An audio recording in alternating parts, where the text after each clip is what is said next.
Now next question we have question number 3. Question number 3 आपको क्या बोल रहा है?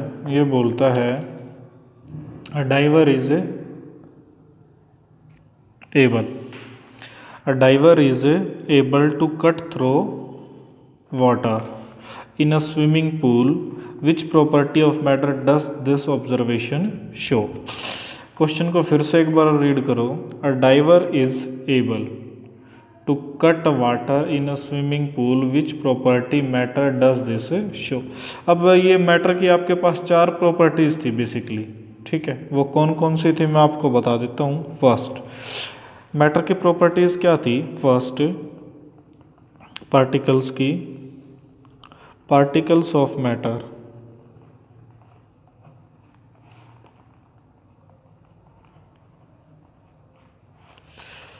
Have space between them.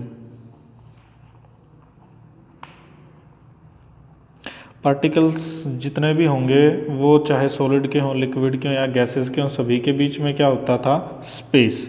अब वो स्पेस क्या था? वो ऐसे था कि सब्सटेंस अगर आपका सॉलिड है सपोज, तो पार्टिकल्स इतने नियर होंगे, ऐसे बहुत ही ज़्यादा close in case of solid.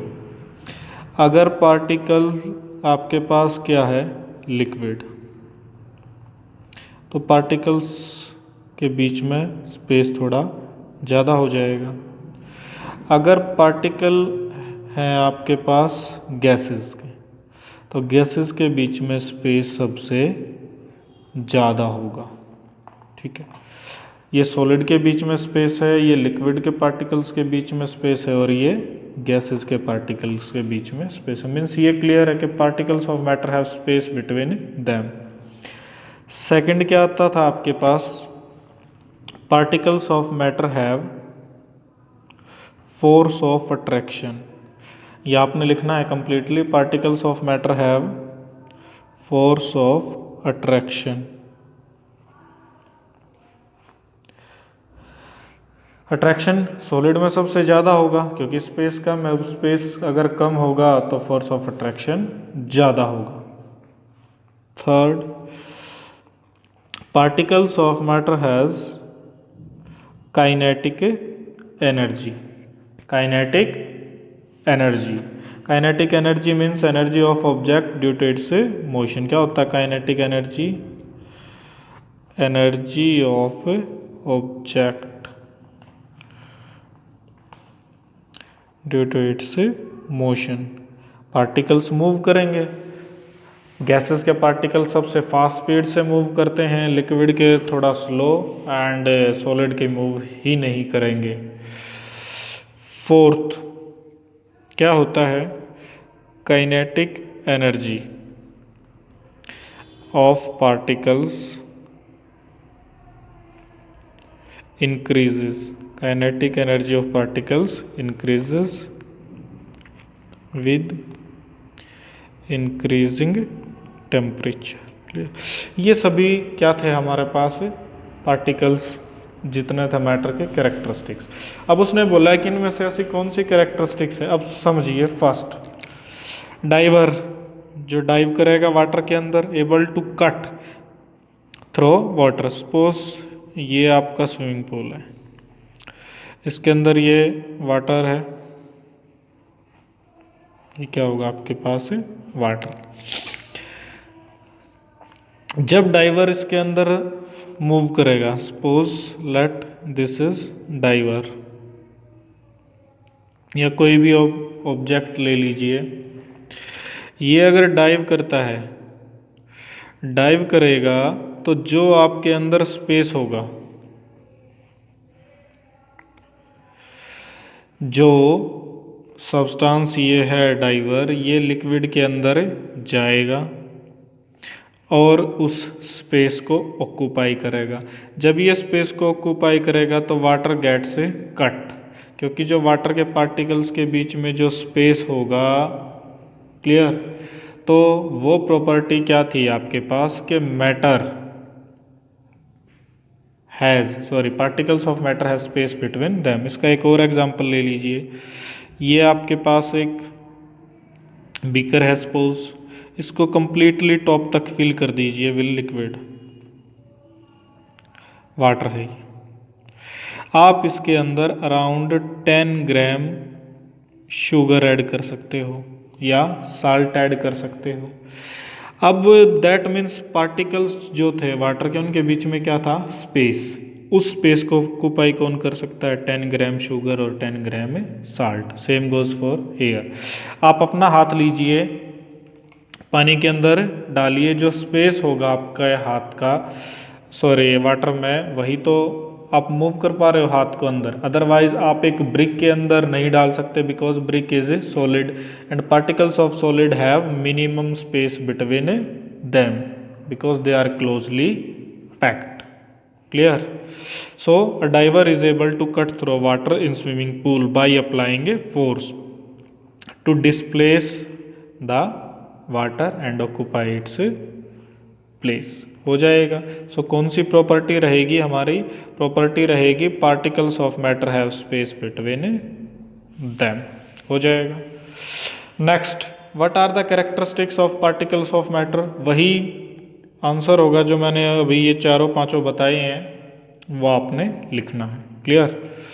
Next question आता है आपका, the mass per unit volume of a substance is called density. एक आंसर डेफिनेशन आ जाएगी आपके पास यहाँ से, the mass per unit volume of a substance is called density. अगर हम डिफाइन करें डेंसिटी को, density of a substance, density of a substance is its mass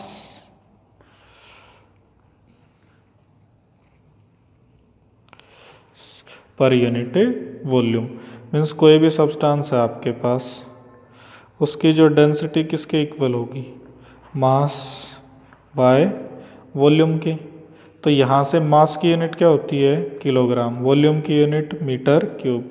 तो डेंसिटी की जो यूनिट है वो क्या आ जाएगी आपके पास, किलोग्राम पर metre cube. Unit of density क्या होगी आपके पास, किलोग्राम पर मीटर क्यूब। क्लियर? अब क्वेश्चन समझिए, डेंसिटी का जो ऑर्डर होगा ना, मास ऑब्वियस सी बात है, सॉलिड के पार्टिकल्स के बीच में स्पेस सबसे कम होगा, स्पेस जितना कम होगा मास उतना ज़्यादा आएगा। तो एक बार ऑर्डर लिख लेते हैं हम, ऑर्डर ऑफ डेंसिटी सबसे ज़्यादा किस में होगा, सॉलिड में। उसके बाद डेंसिटी कम किसकी होगी, लिक्विड की, और उसके सबसे कम किसकी होगी, गैसेस की। क्लियर?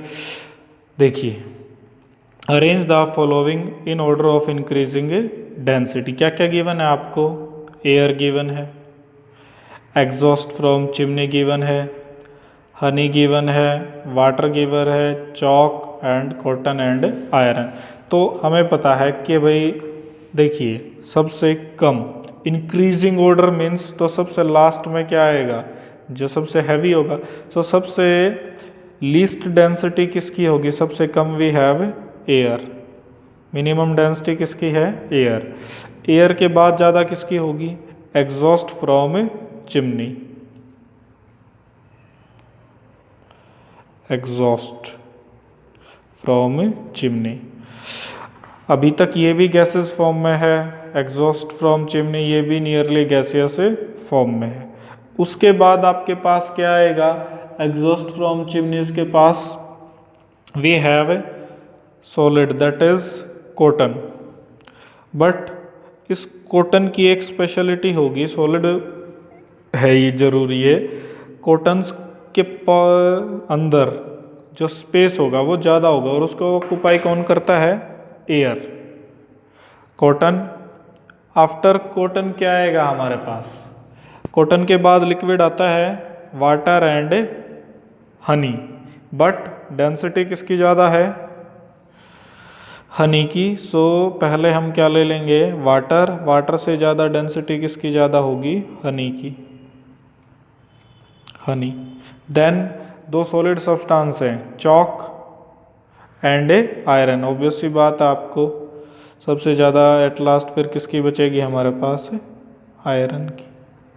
क्लियर? ये क्वेश्चन है, आपको कोई प्रॉब्लम आए तो आप कॉल करके पूछ सकते हो इसमें।